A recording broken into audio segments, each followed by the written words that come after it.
upcoming Season 3 of Star Trek Picard, set to air on Paramount Plus from the 16th of February in the US and on Amazon Prime from the 17th of February in the UK, we have been utterly spoiled with trailers and teasers to the point where our emotion chips have begun to fuse with our neural nets. So excited are we here at Trek Culture Towers, we wanted to hear what other people were thinking. After heated debates with staff, we joined the live streams of our good friends over at Text Trek and Trek Yards and saw even more discourse. Some of us haven't slept for trying to figure out how and why Moriarty is back. Sean phasered Marcus in an argument about the true identity of new man Ed Belize. He's not Renee were brave Marcus's final words. And Chris is convinced that everyone has been taken over by the Bluegills. Honestly, at this point, I think I'm the last one standing. Some of these theories are, we'll fully admit, tinfoil hat wearing conspiracy nutjobs certifiably bloody bonkers. But others are perfectly plausible. Also, can somebody please make a note in the ship's log, because if we're right about these, then we absolutely want all the credit. So, with that in mind, I'm Ellie with Trek Culture, here with 10 crazy Star Trek Picard Season 3 theories. Number 10, I fought the law. Hologram Professor James Moriarty achieved sentience basically because, in the Next Generation Season 2 episode Elementary Dear Data, Dr. Pulaski accused Data of being nothing more than a walking, talking Sir Arthur Conan Doyle encyclopedia, with no imagination or soul of his own. Having none of it, LaForge instructed the holodeck computer to, in the Holmesian style, create a mystery to confound Data with an opponent who has the ability to defeat him, create an adversary capable of defeating Data. Cue a massive power surge, which should have been a hint, and a legend is born. The second and last time we saw Moriarty in The Next Generation, he had been condemned to live out his days in a tiny memory cube on Reg Barclay's desk, never knowing of his true fate after some clever holographic switcheroo on the part of Picard, Data and Barclay. It was quite the shock then when Moriarty popped up in the first trailer for Star Trek Picard Season 3. Had he escaped his optronic data core ship in a bottle, or was he still in there? Why is he back? How is he back? In the third trailer for Picard, we see Riker and Worf visiting what, as the wonderful Sean Ferrick pointed out in our breakdown video, has echoes of stellar cartography from Star Trek Generations, but may well in fact be some sort of holographic data storage center. This is only moments before Moriarty appears, baring teeth and having a dig at Worf. Has he been brought back to the land of the living to fight a certain evil android brother who we also know is making an appearance? If Moriarty was supposed to solve a problem like Data, then surely he can solve one like Law. The game's afoot. And the Law won? Number 9, Ed Belize equals Renee Picard, who plays with matches. Get used to the name Edward Ed Belize because you are going to be hearing it a lot. No apologies from us, he's simply the new everything. One of the wackiest and most out there theories about Picard Season 3 is that the new guy in the trailers, Ed Belize, of Outlander and Downton Abbey fame, is in fact Renee Picard. This wonderfully, shall we say, innovative idea actually came from Rachel Amber Bloom during Text Trek's livestream. Renee is that cute little kid, Jean-Luc's nephew, who we saw on Earth in the Next Generation episode Family. Remember? Wait, didn't he die in a fire along with his dad Robert Picard? That's what the call to Jean-Luc in the holodeck in Star Trek Generations was all about. He was devastated and even had those Victorian Christmas visions of Renee in the Nexus. Well, it turns out that some of you think that this outwardly sweet boy wasn't quite as innocent as we thought. The theory goes that Renee was actually a maniacal, murderous, hot-headed little arsonist who set fire to his family home and escaped unharmed. And now he's back around 30 years later to take down his uncle like the proper pyromaniac he is. As theories go, this one is absolutely insane and obviously isn't going to happen. Still, it's kind of fun to think of the wholesome Renee as a twisted fire starter all along. Number 8, please state the nature of the medical emergency. He's a doctor, not a detective. To be perfectly honest, this theory, rational as it may be, centers around one thing. Simply put, we here at Trek Culture have a soft spot for the Doctor from Voyager and want to see him back. We know that in order for Holmes and the crew of the Enterprise D's arch-nemesis Moriarty to be able to get around, he's probably going to need the help of a certain mobile device for those hard-to-reach no-holo-emitter places. As it stands, there is only one autonomous self-sustaining mobile holo-emitter known to exist in Starfleet and the Federation, and that belongs to Voyager's emergency medical hologram. Could the Doctor be making an appearance to hand it over to Moriarty, therefore? He did lend it to Holo Barclay in the Voyager episode Inside Man, but that got ugly quite quickly. The technology was widely available in the alternate timeline of Picard Season 2's episode Hide and Seek. Emergency combat hologram Elnor can be seen wearing a mobile emitter, in fact. Towards the end of the Star Trek Voyager episode Renaissance Man, the Doctor did speak about donating his emitter to the Daystrom Institute, albeit when he thought he was about to decompile, in the hopes that they could one day replicate it. Perhaps he lent it to them for a while when Voyager got home, and now all holograms are fully footloose and fancy-free in the 25th century. Of course, the Doctor doesn't actually have to be present to donate his emitter for the good cause. He could simply give it to Seven at some point off-screen, but we really want to see him in the flesh, or rather photons and force fields, and this seems like the perfect opportunity for one hell of a cameo. Number 7. Ed's Belize equals Silas Son. The Enterprise was so yesterday. The more Star Trek Picard showrunner Terry Matalas insists that Sela is absolutely, definitely, most certainly not in Season 3 as the big bad, the less we believe him. We all want to see more of this fan favourite and woefully underused Next Generation villain, first heard but not seen brainwashing poor old Geordie in the Season 4 episode The Mind's Eye. We'd just be happy for more Denise Crosby, full stop. Seeing Belize, never gonna get tired of that name, in the final trailer, got us thinking about a more serious potential plot development for Season 3 than the Arsonist Avenger. Don't spit out your Romulan ale, but what if the new handsome Brit on the block is actually Silas Son? Perhaps he stood to inherit a significant amount of power in the Romulan Empire from his mother before that pesky star went supernova and lost it all. Now he blames Picard for not saving Romulus and Remus, while we're at it, from destruction and robbing him of his birthright. He's pissed off and wants revenge on his grandmother's alternate timeline former captain. And that's why he's holding Riker hostage at the end of a phaser in the trailer, to get to Picard. I can't resist. Fire at will. Now we know that he doesn't have the ears, but he might only be a quarter Romulan, as our wonderful editor Chris Thompson very correctly pointed out. There's a darkness, an all-consuming darkness, comes Troy's ominous words right before the camera settles on Spiller's face. He's got to be a wrong'un. Number 6, Vatics Swarmer supporters.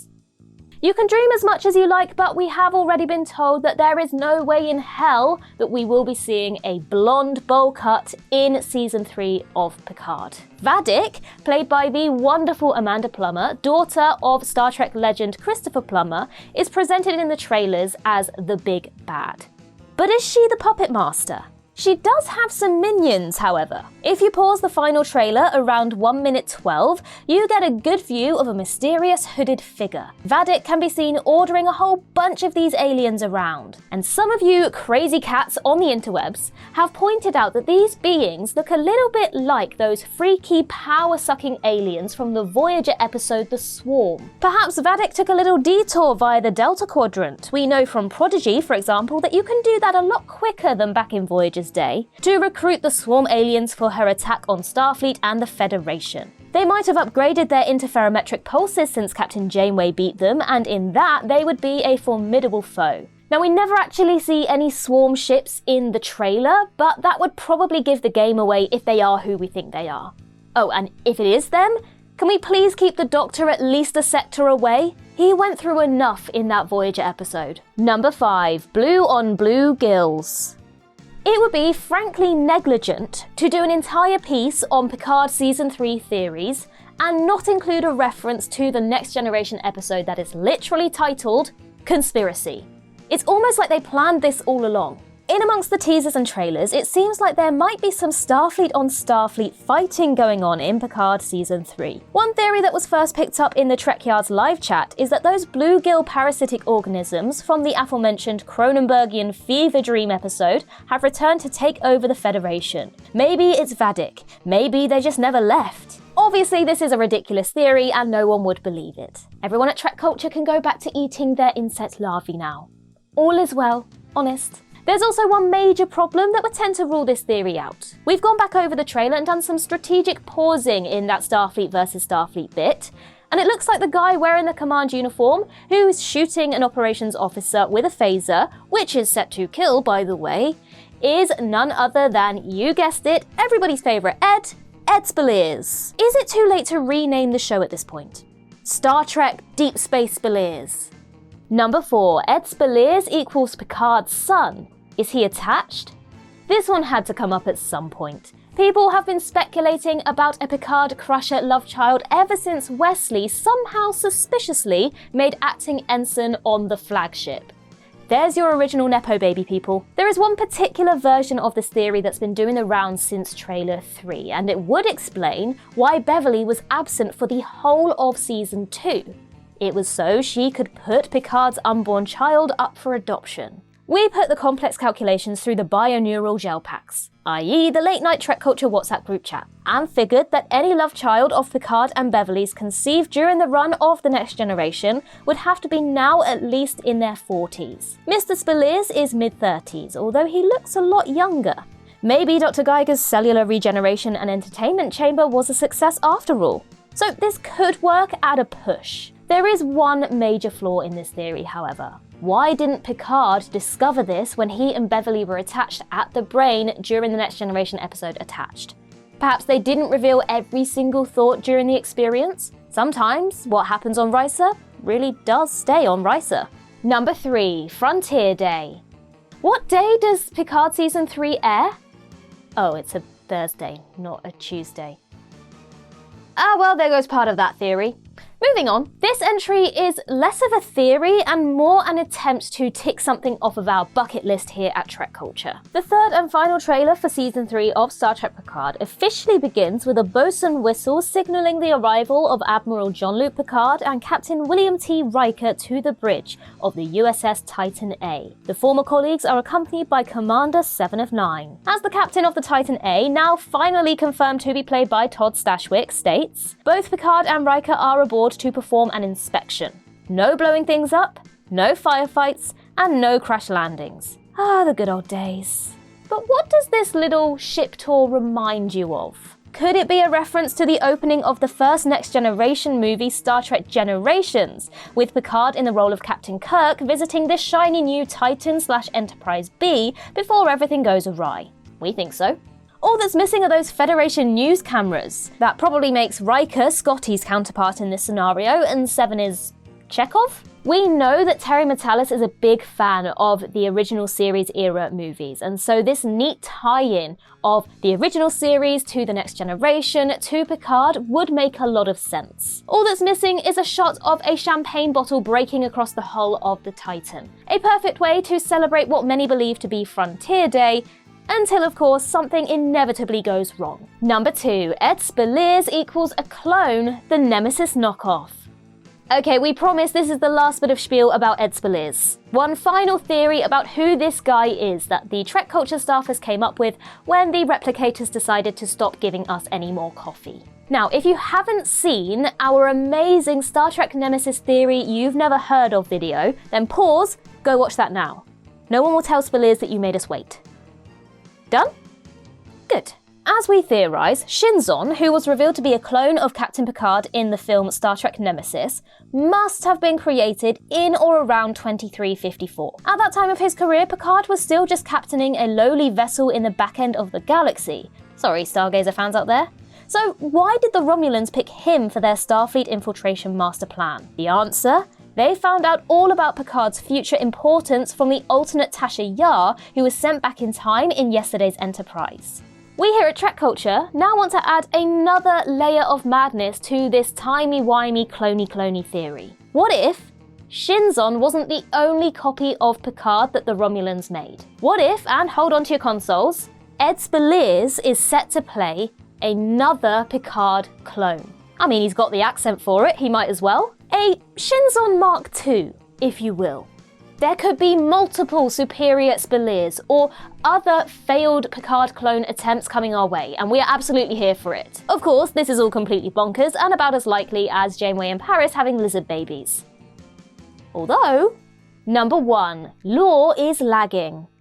You might have noticed one thing in all the trailers and teasers for Picard Season 3. Now, how do I put this as delicately as possible? Lore is looking a little bit worse for wear. Other than the obvious natural rigors of time in the real world, if he is a Soong-type android, then why would he have aged at all? They did their best with the de-aging look for Data in Season 1, but they still got a little bit lost in the uncanny valley. Perhaps Lore really is growing old like the rest of us. We wonder if he went to see Alton Inigo hippie Soong for some aging treatment, or what he calls his reverse Hollywood process. Lore may even have transferred his consciousness into one of those Gollum-type androids as did Picard, and so would be, in essence, human. By the way, and thanks to Trek culture writer Clive Burrell for pointing this one out, what did they do with Picard's deceased body once they finished transferring his consciousness? Do they have funerals for the living dead? Lore was supposedly permanently deactivated by Data and disassembled at the end of the Next Generation episode Descent Part 2. Did the nefarious Vatics put him back together as part of her revenge plot against Picard and the Federation? I'm not often wrong, but I guess we'll find out soon. And that concludes our list. If you've got some more theories, then do let us know in the comments below. And while you're there, don't forget to like and subscribe and tap that notification bell so you never miss a Trek Culture video ever again. Also, head over to Twitter and follow us there, and Instagram as well. And I can be found across various social medias just by searching Ellie Littlechild. I've been Ellie with Trek Culture. I hope you have a wonderful day, and remember, to boldly go where no one has gone before.